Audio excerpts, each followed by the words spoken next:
নরেন্দ্র মোদীর বাসভবনের সামনে ধর্ণা, দিল্লিতে আটক রাহুল গান্ধী, প্রিয়াঙ্কা গান্ধী। প্রতিবাদে লোকভবনের বাইরে কংগ্রেসের বিক্ষোভ।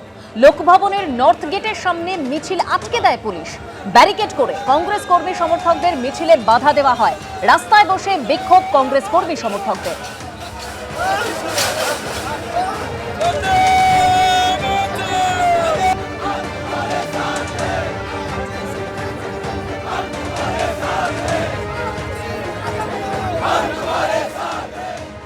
14 সাল থেকে এই প্রথম নিটে যারা কোশ্চেন পত্র ফাঁস করেছে সেখানে আওয়াজ তুলেছেন, বাকি অন্যরা পরে।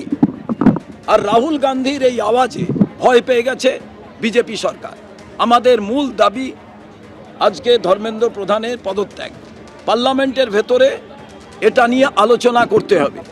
এবং তৃতীয়, যে ছাত্রদের ওপরে যেভাবে বর্বরোচিতভাবে তাদের আক্রমণ করা হলো, লাঠিপেটা করা হলো, তাদের উপরে আবার এফআইআর করা হলো, সেই এফআইআর তুলে নিতে হবে।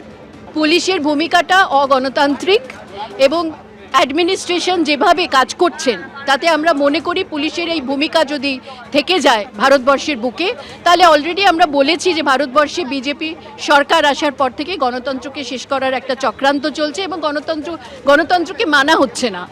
সব থেকে বড় গণতান্ত্রিক দেশ ভারতবর্ষে যদি গণতন্ত্র শেষ হয়ে যায়, কংগ্রেস আমরা রাস্তায় আছি এবং থাকবো, এবং আমরা মনে করি জনমত আমাদের সঙ্গে থাকবে।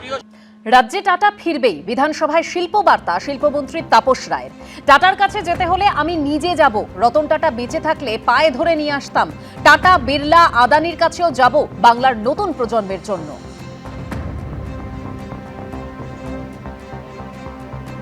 টাটারা তো গেছেই, সেটা তো উনি আন্দোলন করে টাটাকে সামনে রেখে তার আরোহণের জন্য রাজনৈতিক।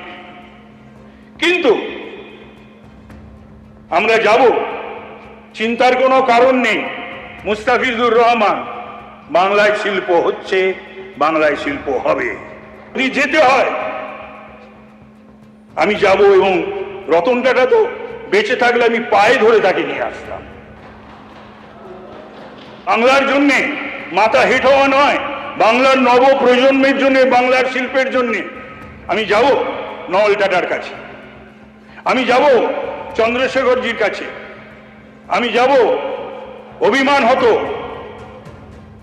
আদিত্য বিড়লা গোষ্ঠীর কুমার মঙ্গলমজির কাছে, আমি যাব আদানিজির কাছে, আমি যাব আরো যারা রয়েছেন তাদের সকলের কাছে, বাংলার নব প্রজন্মের জন্য। শুধু মুখে বললে তো হবে না, কিছু না করে শুধু মুখে বললে হবে। তবে এটাও শুনে রাখুন আপনারা যারা কটাক্ষ করছেন, মিৎসুবিশি আসছে। এবিপি আনন্দ, এগিয়ে থাকে, এগিয়ে রাখে।